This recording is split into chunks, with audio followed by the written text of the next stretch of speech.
So, goeiemôre gemeente. Kom ons kyk net na die week se afkondiging. Ons het nou oggenddiens en hierna het ons buitediens wat ons kon doen. So môre het ons Bybelstudie. Ons gaan wel nie vaste fondamente hê nie, want ons het môre skakelkomitee vergadering. Ons het dit op die groep gesit, maar as jy asseblief wil betrokke wees of iets wil reël vir volgende jaar 2026, asseblief kom na daai ding toe. Dit help net vir ons. Dit is half 6 hier so by die personeelkamer. So ons nooi julle daar toe.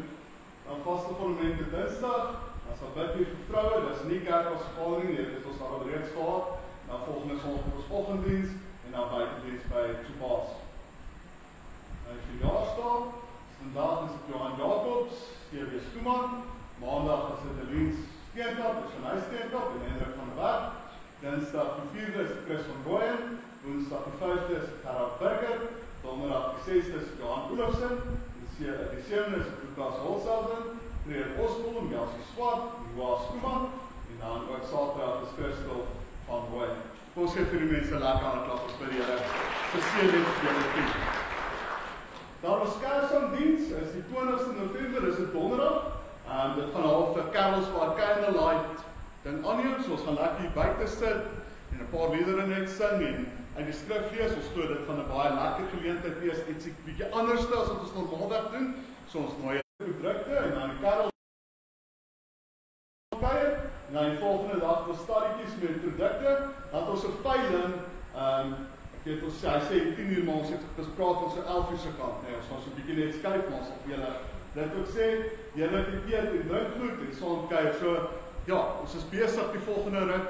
Kom ons steun ons asseblief by die Kersmark, dit is die laaste ding. Sal vir julle ook 'n bietjie vra om te help daarmee op verskillende plekke, veral met die veiling, word ons ook 'n klompie goed. En dan lief en leed, dink ons aan Sofia. Haar pa is oorlede gister, Sofia Brand. So ons dink net aan haar in hierdie tyd. Ons dink aan die hoërskoolleerders wat hierdie week begin eksamen skryf. Ek net in 'n plek ook nog.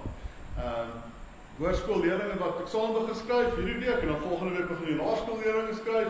So ons dit is so downwards, ons is nou aan die einde van hierdie jaar. Ons so klop goed wat gebeur. So ons dink net aan hulle. Dan het ons nie volgende Sondag daarop het ons jeugdiens wat 'n aanddiens is. Ons vra regtig hierso dat al die ouers en al die kategete, al die kinders, kategese, al die kinders sal hierso wees, sover dit moontlik is. Ons gaan nie die volgende dag by die skool die sertifikate laat uitdeel nie, want ons wil regtig julle hier hê. Ons moet ook 'n bietjie praat oor volgende jaar se kategese en so voort. So ons vra julle asseblief, dit is nou nie volgende Sondag, dis die Sondag daarop. Dink dis die 16 as ek so vinnig net kan. Iemand kan dalk net vir my wys, ja, nee, 16. Dit is 'n aanddiens, so ons vra jy regtig dat julle moeite sal maak om hier te wees. Kan ons nou nie verplig nie, maar dit sal vir ons baie goed wees as daar soveel as moontlik van julle is. Dink dit is dit. Gemeente, kom ons word net vir 'n oomblik rustig. As julle weet van lief en leed, asseblief laat weet vir ons. Dan net nog 'n ding, hierdie hek, soos ek gesê het op die groep, is buite werking op hierdie stadium. Ons sal hopelik in hierdie week dat hy volgende week weer reg is. Maar moet asseblief nie daar probeer in of uit nie. Hy het blykbaar deur die naweek, ek en Adrie het vanmôre eens gesien, hy stikkend. So deur die naweek het daar gebeur. So moet asseblief nie by hom probeer in en uit nie. Gebruik asseblief een van die ander hekke. Okay, kom ons word dit vir 'n oomblik rustig vir Here.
al was ons verlore,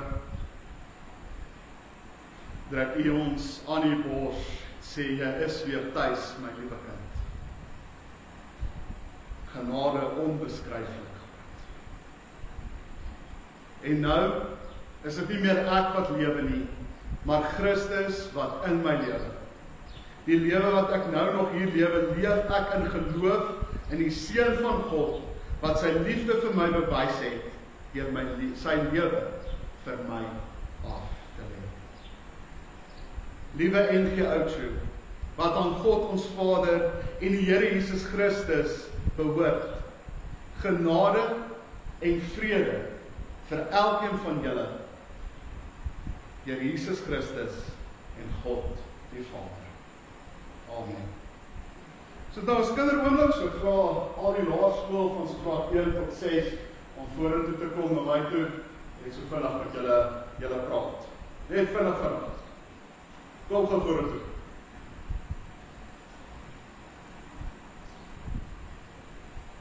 Doen nou mens kamers, hè? Ja. Sit sommer net nie.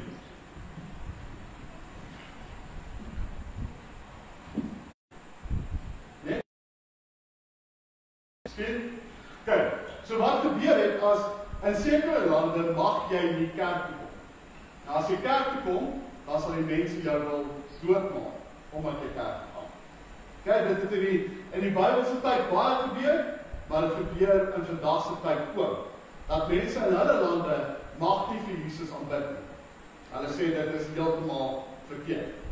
So, ons moet dankbaar wees dat ons kan katedese hê, dat ons Bybelklasse kan hê, al maak jy my soms moe, dat ons kan kerk hou op 'n Sondag.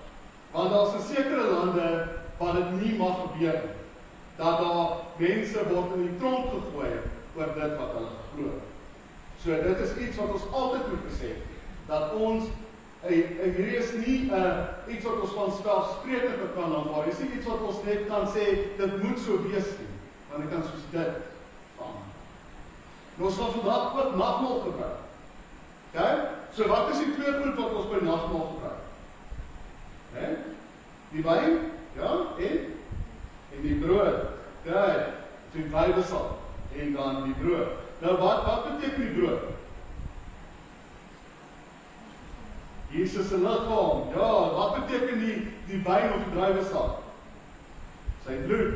So, ons van vandag, as ons dit gebruik, dan is dit nie net omdat jy honger is, dan vat jy 'n broodjie nie, en jy is dors, dan vat jy 'n slukkie nie. Dis omdat ons dink aan wat Jesus vir ons aan die kruis gedoen het. Kyk, ons maak toe die woord saam met ons saam. Here, dankie vir hierdie kindertjies. Dankie dat julle bitter baie liefhet. Here, dankie dat ons kan kerk hou, sonder dat daar enigstens iets met ons kan gebeur. Dankie dat ons nagmaal vandag kan gebruik.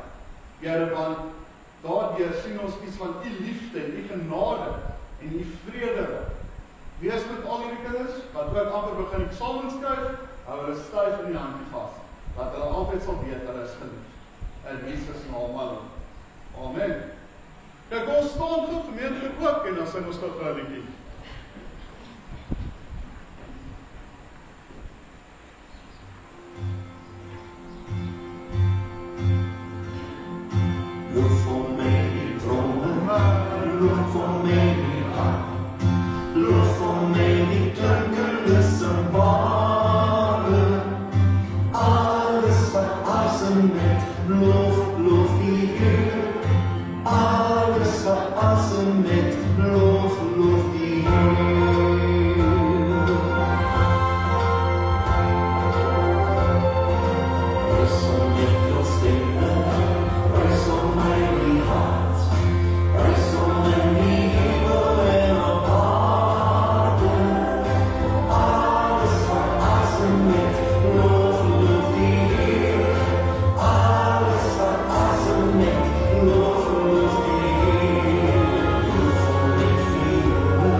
vir julle inkleerkry te kry as jy nie wil inkleer, daar is nou 'n syskop, so maak vir jou syskop, weet jy.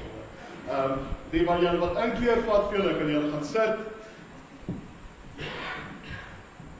Gemeente, ons skriflesing kom vandag uit 2 Tessalonisense vanaf vers 1 af. Hoofstuk 1 vanaf vers 1 tot 4 en dan 11 tot 12.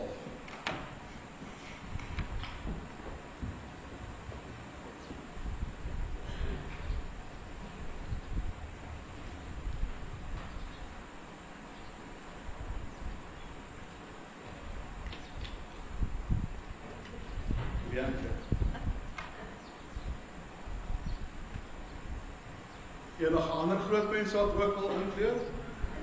Julle is welkom. Gemeente, kom ons sluit die oë voordat ons die woord uitlees. Here, as ons so by mekaar is, dan is ons so dankbaar. Here, as ons die woord kan oopmaak, as ons dankbaar. Ons vergeet soms wat die voorreg is. Die voorreg wat ons het, om uit u woord uit te kan lees. Here, maar breek kom asseblief vir ons oop. Mag ons hoor wat u vandag vir ons wil sê. Spreek, Here, want u dienaars wil regtig luister. In Jesus naam alleen. Amen. 2 Tessalonisense vers 1 tot 4 en dan 11 en 12.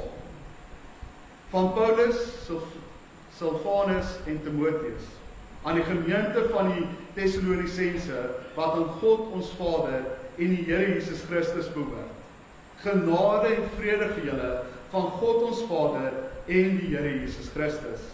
Ons moet nog altyd vir julle dank, broers, en dit is ook reg, want julle geloof neem sterk toe, en sonder uitsondering word julle liefde vir mekaar altyd meer. Daarom praat ons met trots van julle in al gemeentes van God en vertel ons van julle volharding en geloof onder al die vervolging en lyding wat julle moet verduur. Dan spring ons tot vers 11 en 12. Daarom bid ons ook altyd vir julle. Mag ons God julle waardig maak vir lewe waartoe hy julle geroep het. En mag hy deur sy krag julle liefde vir goeie en die werk van geloof volkome maak. So sal die naam van die ons Here Jesus deur sy verheerlik word en julle deur hom in ooreenstemming met die genade van ons God en van die Here Jesus Christus. Tot sover in die woord van die Here. Paulus en sy medewerkers Silvanus en Timotheus besoek Thessalonika in 50 na Christus. Hulle moes wel vinnig, nadat hulle by die aankoms by daai gemeente kom, vlug, as gevolg van hulle lewe wat op die spel is, want hulle word vervolg.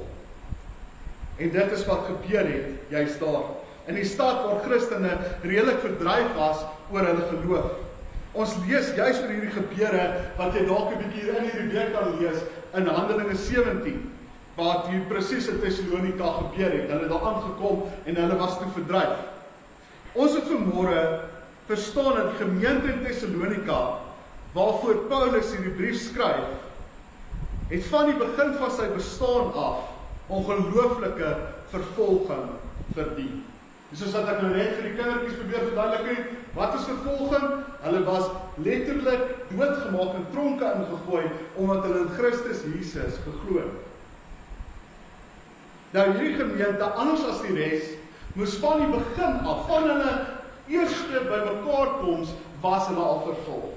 Meeste van die ander gemeentes sou eers later, hulle was al reeds gevestigde gemeentes, en toe later word hulle vervolg. Maar hierdie gemeente, van die eerste by mekaar koms, het mense hulle vervolg. Die rede vir hierdie groot vervolging is dat Thessalonika onder die Romeinse beheer was en 'n ongelooflike diverse stad was met verskillende invloede wat gekom het. Thessalonika was onder die beheer van keiser Augustus, wat sou beteken dat hierdie stad ongelooflik baie rykdom sou gehad het, Want keiser Augustus was een van die rykste persone van daardie tyd. Hy sou ook elke keer sy pond vleis uit hierdie gemeenskap geëis het en gesê, hoorie, maar ek wil meer, ek verdien meer. Hy was baie nou betrokke aan hierdie stad van Thessalonika. Hierdie het so geeskaleer dat die keiser op 'n stadium geglo het dat hy deur God gestuur om die mensdom te red en dat hy as keiser aanbid moet word. En die hele stad sou dit gedoen het, want as hy dit nie gedoen het nie, sou hy in die tronk gegooi word. So die hele gemeenskap, behalwe hierdie klein gemeentetjie in Thessalonika, sou die keiser aanbid het as God.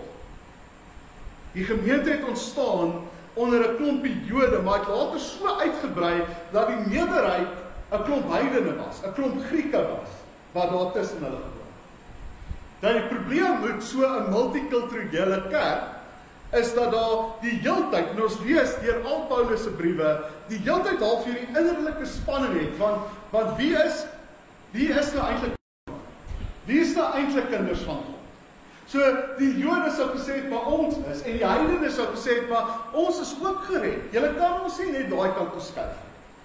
So daar was die hele tyd hierdie innerlike spanning, mag ons dit doen, mag ons nie dit doen. So hierdie verskille het baie dinge baie moeilik gemaak. Maar daar was ook eksterne konflik van mense van buite die gemeente. Want wat sou die res van die gemeenskap gedoen het? Hulle sou gesê het, julle aanbid nie die keiser nie, ons wil niks met julle te doen. Ons verstoot julle, ons sê julle moet daai kant toe gaan, ons wil niks met julle te doen. Hulle sou nie hulle besighede geondersteun het nie, hulle sou nie met hulle in die publiek gekommunikeer het nie, hulle sou tot so ver gegaan het om elke liewe ding wat hulle kon sien, hoe hulle hierdie mense in die tronk kon stop, sou hulle dit gedoen. Want hulle het nie gehou daarvan dat hierdie mense 'n ander God aanbid as wat hulle het doen. Hulle sou baie teen hierdie mense gediskrimineer het, uitgesloot het. Nou, hier in ons veilige Oudtshoorn klink dit soos 'n opgemaakte storie. Klink dit soos 'n storie wat, hoe kan dit so wees? Hoe is daar mense wat nie glo in Jesus Christus nie? Hierdie klink vir ons dalk soos 'n fliek waar Jason Bourne die hoofakteur gaan wees wat die rebellie gaan lei dat almal Christen word. Hierdie klink vir ons baie keer onwerklik. As ons die Bybel lees, dan dink ons baie keer, sjoe, maar dit is omtrent in 'n ander leeftyd. Wat hoe gebeur sulke goed? Ons bly tog in die jaar 2025. Hoe word mense nog vervolg vir hulle geloof?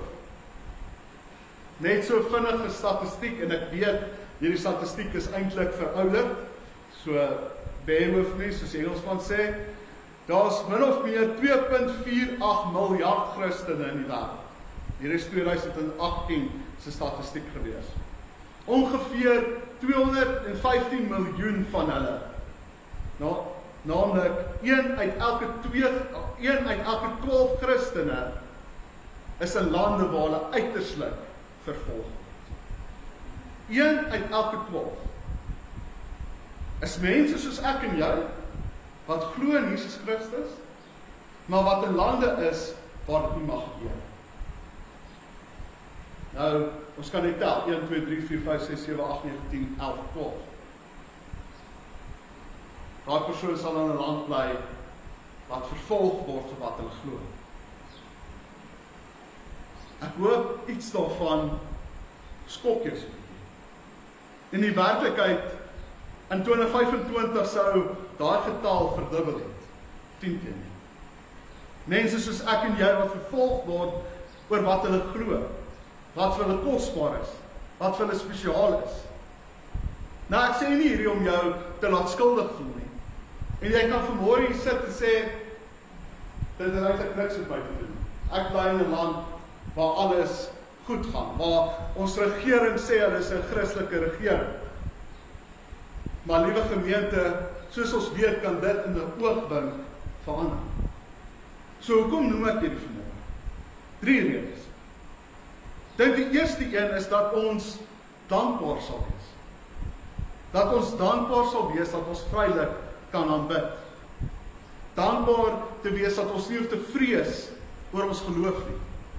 Dankbaar want ek kan Sondag na Sondag kan ons by mekaar kom. Ons het 'n Christelike skool, ons het kategese, ons het al hier goed en ons hoef nie bang te wees dat enige iemand nou by daai deure in sal kom en ons doodskiet net omdat ons glo nie. Ek dink nie ons besef hoe bevoorreg ons is. En ek dink nie ons besef hoe vinnig dit kan verander.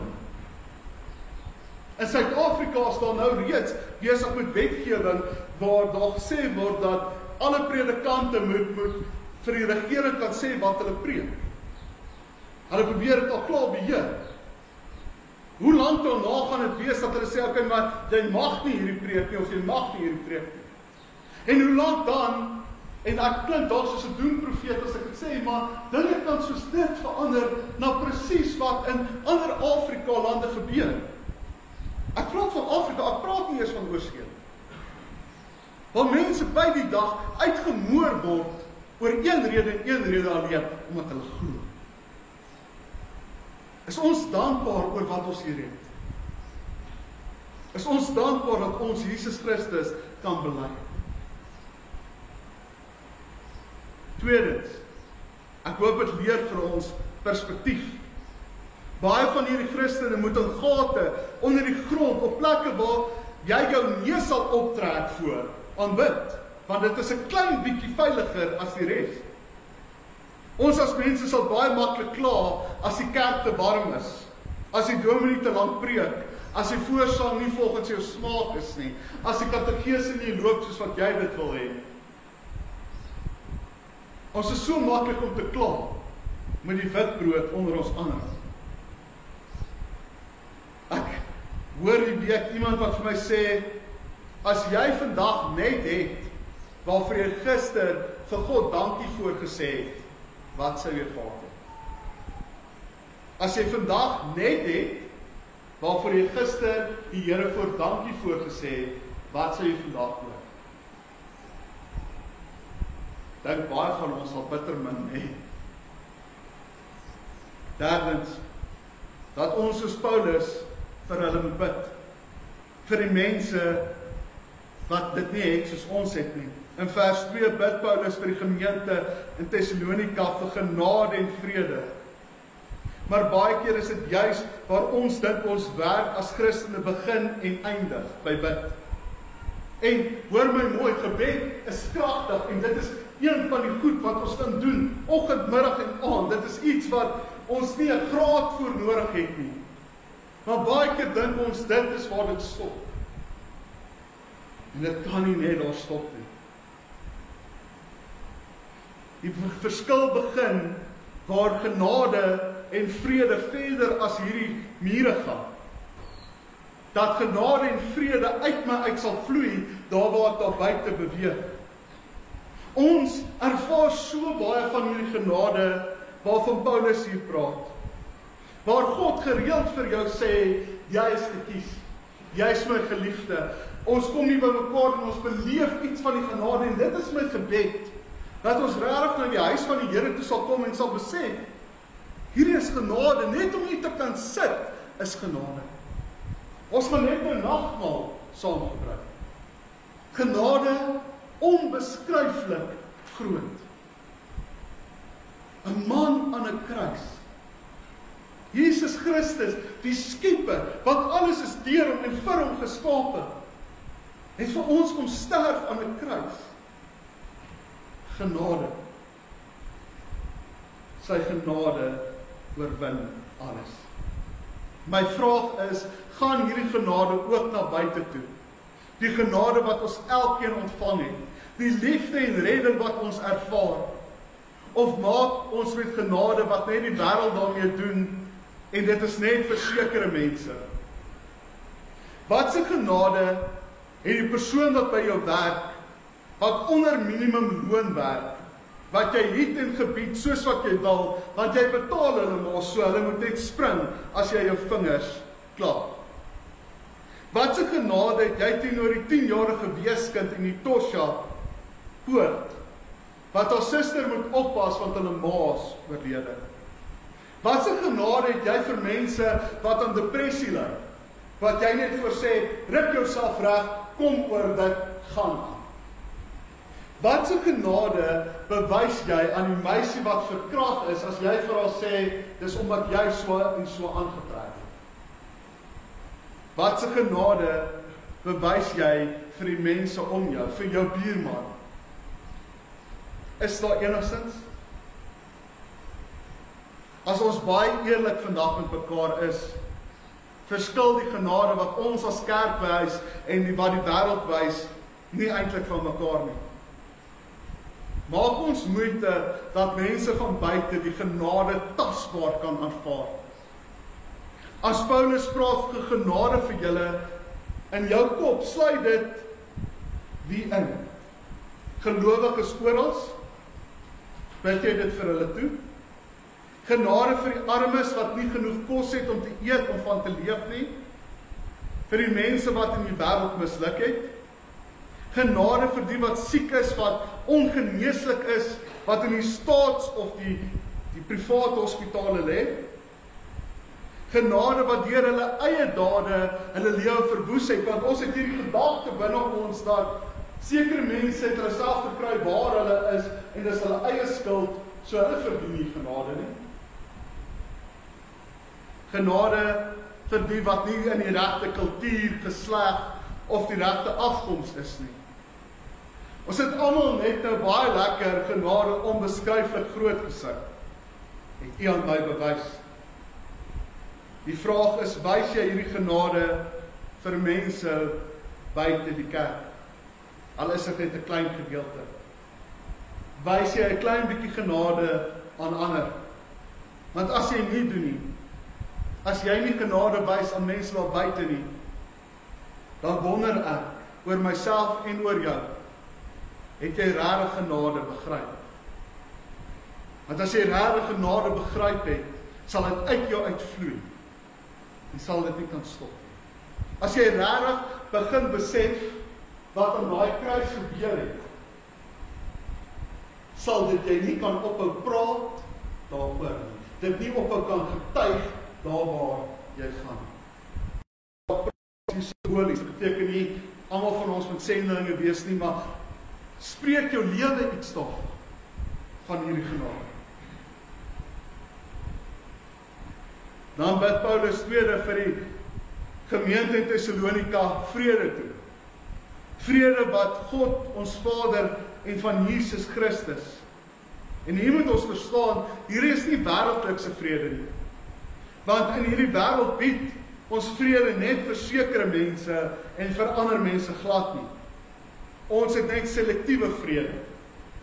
Is vrede wat ons vandag van praat vrede vir almal? Of is dit net vir sekere mense?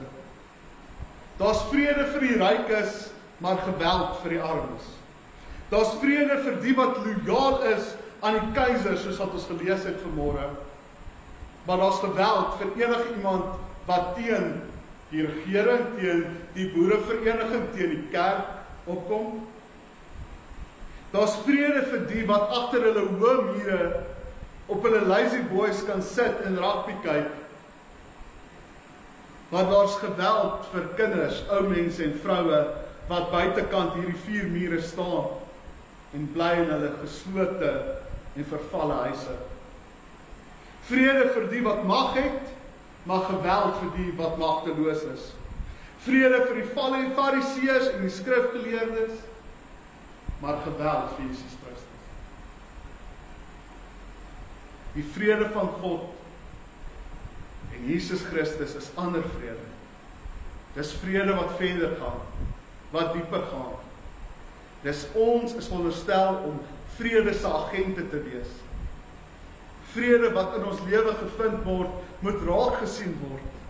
Dis vrede wat ek en jy moet bring. Dis vrede vir gelowiges oral oor.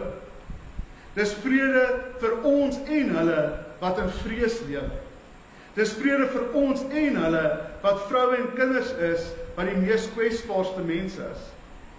Vrede vir ons en hulle wie geweer opgerig word met die vinger wat reeds op die sneller is.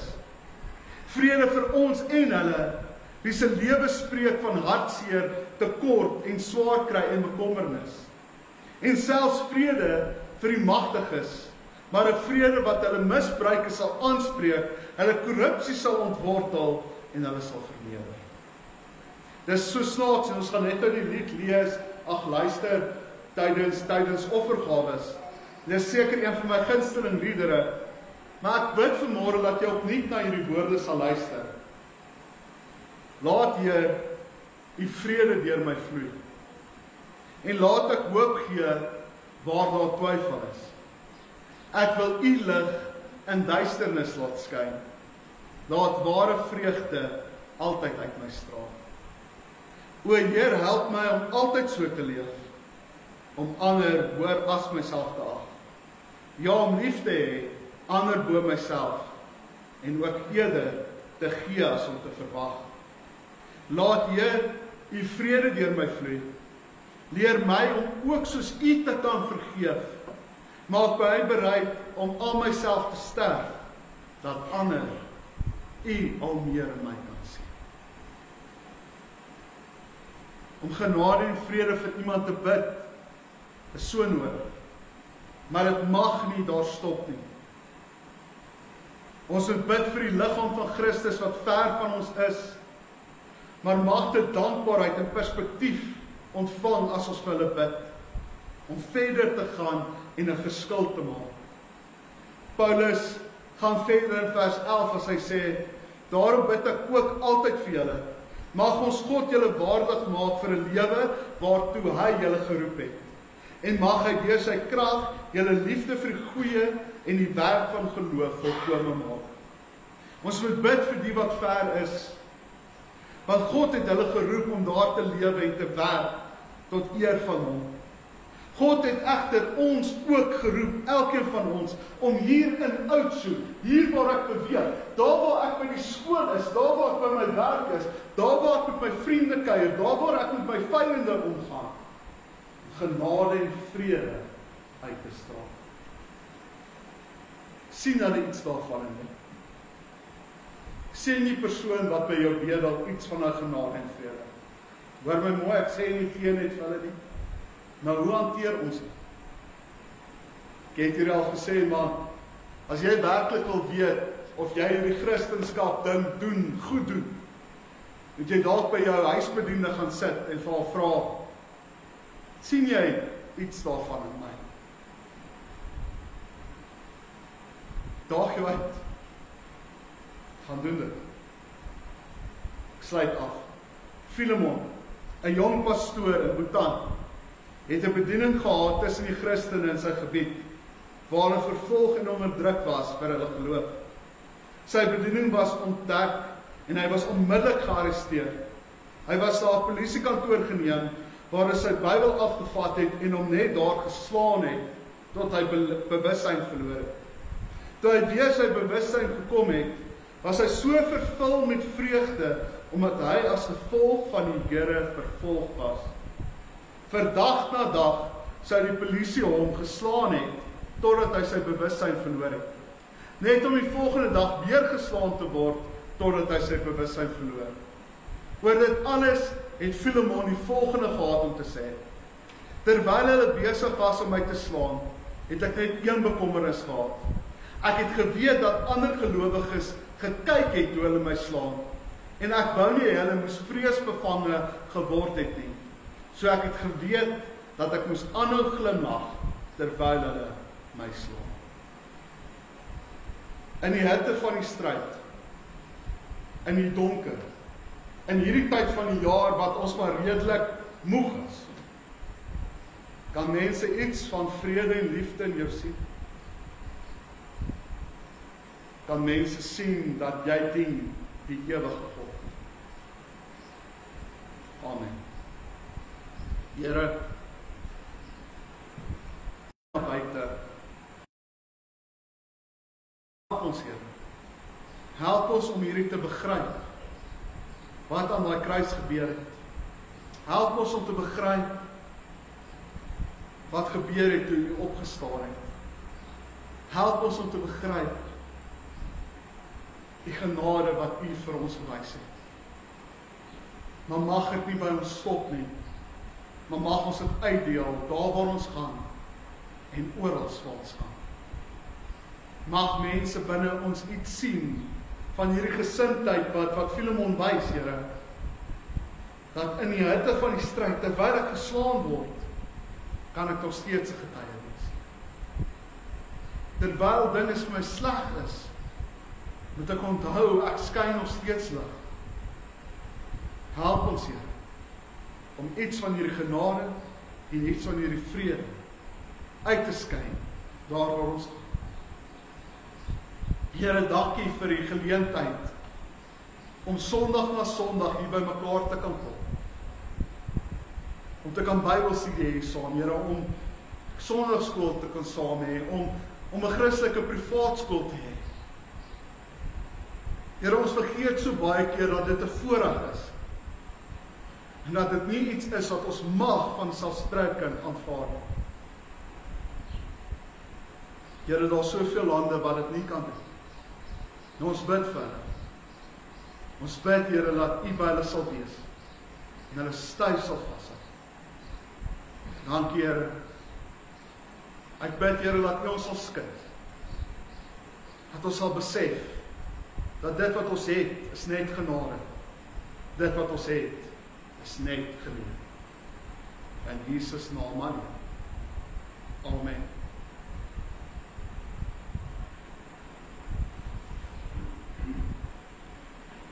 Gemeente, ons het nou die wonderlike voorreg om saam nagmaal te kan gebruik.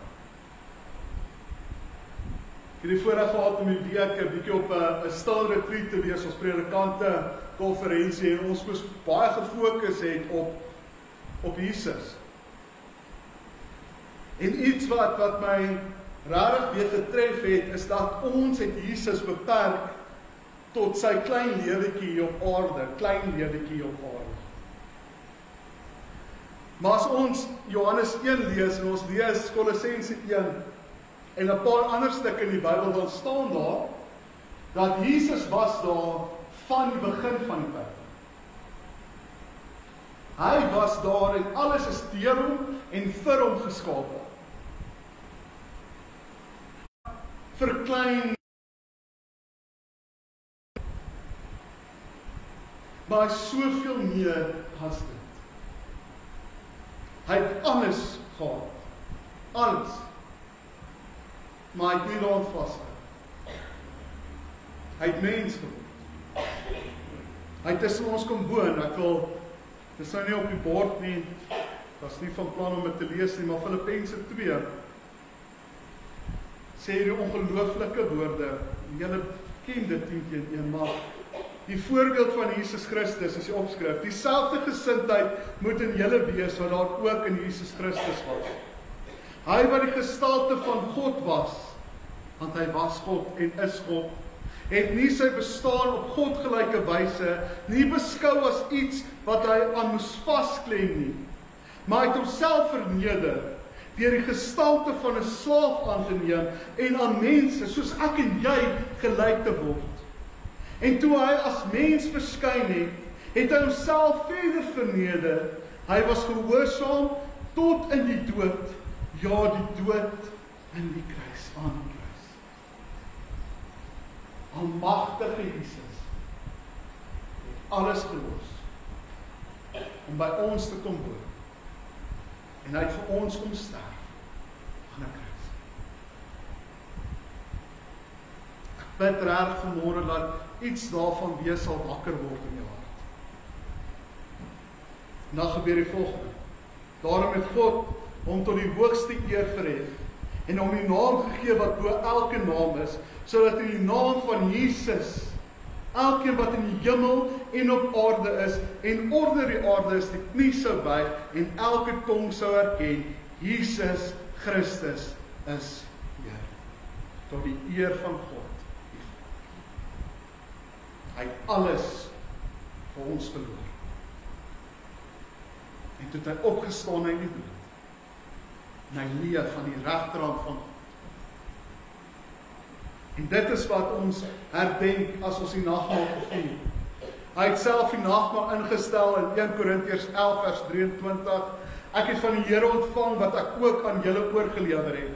Here Jesus het die nag waarin hy oorgelewer is, die brood geneem en nadat hy God daarvoor gedank het, het hy gesê, dit is my liggaam, dit is vir julle, gebruik dit tot my gedagtenis. Na die tyd het hy die beker geneem en gesê, drink daaruit. Hierdie beker is die nuwe verbond wat deur my bloed beseël is. Gebruik dit en elke keer as julle daaruit drink, tot my gedagtenis. Elke keer as julle van die brood eet en van die beker drink, verkondig julle die dood van die Here tot hy weer kom. Nou kom vier ons nagmaal. Want soos ek gesê het, hy het aan die kruis vir ons gesterf. Die kruis vir ons gesterf. Hy het alles opgeoffer. Alles. Maar na 3 dae het hy weer opgestaan. Hy leef. Die brood wat ons eet, wat ons dink aan die swaar kry en die dood van Jesus, aan die kruis. Die wyn wat ons drink, dat ons dink aan die bloed van Jesus, wat vir ons aan die kruis gevloei het. Wanneer ons die brood en die wyn gebruik, sê ons vir almal saam die Here, dat ons sy kinders is. Ons sê ook daarmee dat ons glo, dat ons eendag saam met Jesus in die hemel kan wees. Die nagmaal help ons nou om te sien, hoe lekker dit eendag in die hemel gaan wees. Daarom is ons ook bly wanneer ons die nagmaal gebruik. Mag daai vreugde en vrede uit jou uitvloei. En dan, ons sê ook deur die nagmaal, vir die Here dankie, vir alles wat hy vir ons gedoen het. Gemeente, maar om die nagmaal te gebruik, moet ons eers diep in ons harte indag. Moet ons eers kyk wat hier binne aangaan. Moet ons eers voor die Here buig. So kom ons word 'n oomblik rustig. En kom ons praat met die Here en maak onsself reg om net voor die Here te kan buig.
Plaasman vir die kerk waarvan ek voor te kom.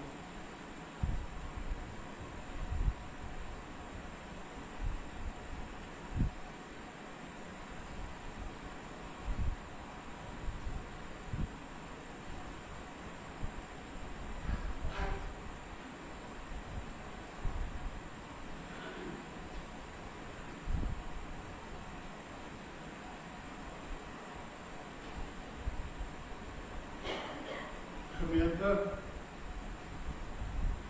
as jy 'n besoeker vanmôre hier is, jy wil so vinnig iemand sien nie, maar jy het vermoedigheid om in jou eie gemeente nagmaal te gebruik, is jy meer as welkom hier. Ons glo ook in die kindernagmaal, mits die ouer voor die tyd met die kind gepraat het oor die nagmaal en wat dit beteken en wat dit bedoel. Dan herinner ek julle net die binnekant, die meer ligter vloeistof is die druiwesap en aan die buitekant is die wyn. Dat wat ons gaan maak.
Sal enigiemand wat oorgeslaan is met die brood en die druiwe sap of die wyn?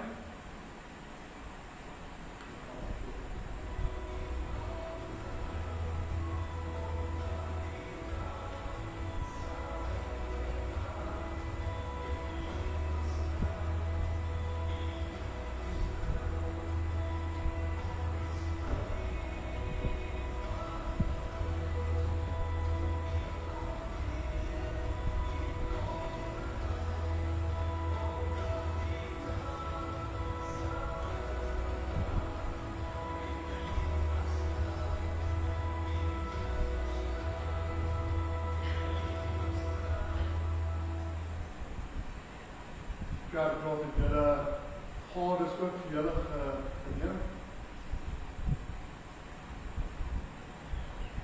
Die Here het die aand aan die tafel gesit, Jesus, nadat hy dit sy voete gewas het, en nadat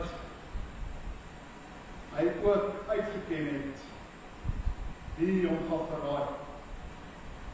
Hulle het by mekaar gesit en hy die brood gevat soos ouer gewoonte.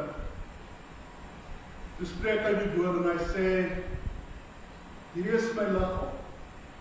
Dink aan my liggaam elke keer as jy van hierdie brood eet. Want dis my liggaam wat vir jou gebruik is. Kom ons neem dit, kom ons eet dit, en kom ons dink aan sy gebroke liggaam aan die kruis.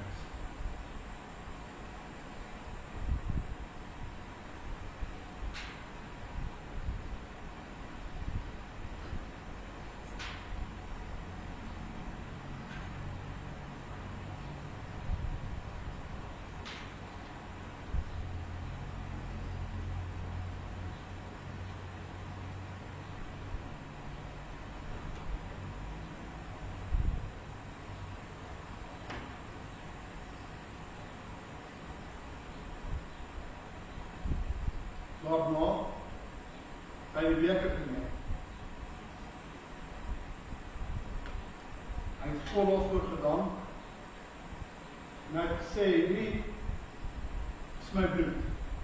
Elke keer as jy daarvan drink, elke keer as jy dit inneem, dink aan my bloed, wat vir jou gevloei. Kom ons neem dit, kom ons drink dit, kom ons dink aan sy bloed, wat vir elkeen van ons.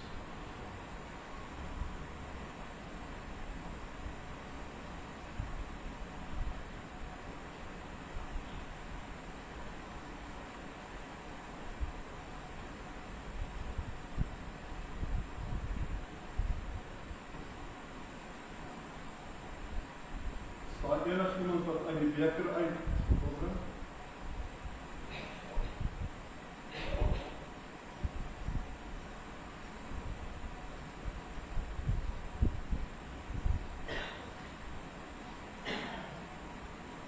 Vader, Jesus, Heilige Gees, dankie dat ons aan hierdie tafel saam met U kon sit. Dankie dat ons kon weet dat U vir ons aan die kruis gedoen het, was genoeg. U daar vir ons sondes betaal. U bloed het daar vir ons gevloei, U liggaam was daar vir ons gebreek. En dit was genoeg. Daarom kan ons U net loof en prys. Want U is waardig om geloof en prys te word. Dankie vir daai perfekte offer. Dankie dat ons genade onbeskryflik groot daardeur kan beleef en vrede wat alle verstand te bowe gaan. Mag dit wel nie by my stop nie. Mag dit nog 'n stoel nader sleep. En van hierdie genade en hierdie vrede met die res van die wêreld. In Jesus naam alleen. Amen. Gaan die Here nou dien met ons offergawe.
Here, dankie dat ons nou 'n deel van onsself aan U kon gee, maar neem asseblief alles van ons woorde, ons dade, dat mense U liefde binne ons kan sien.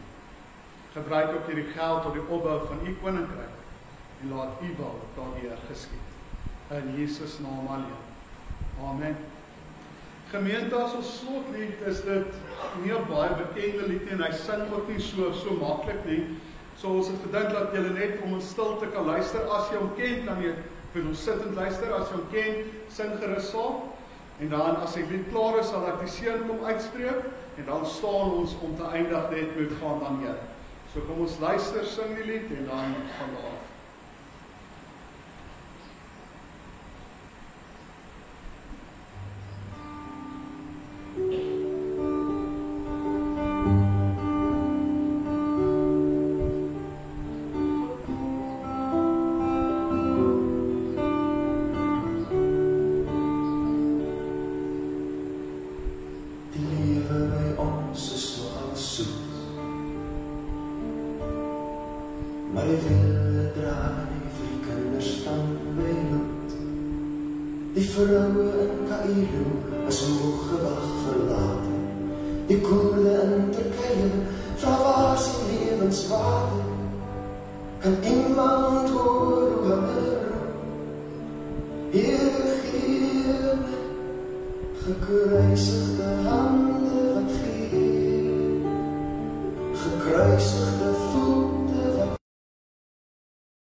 Wat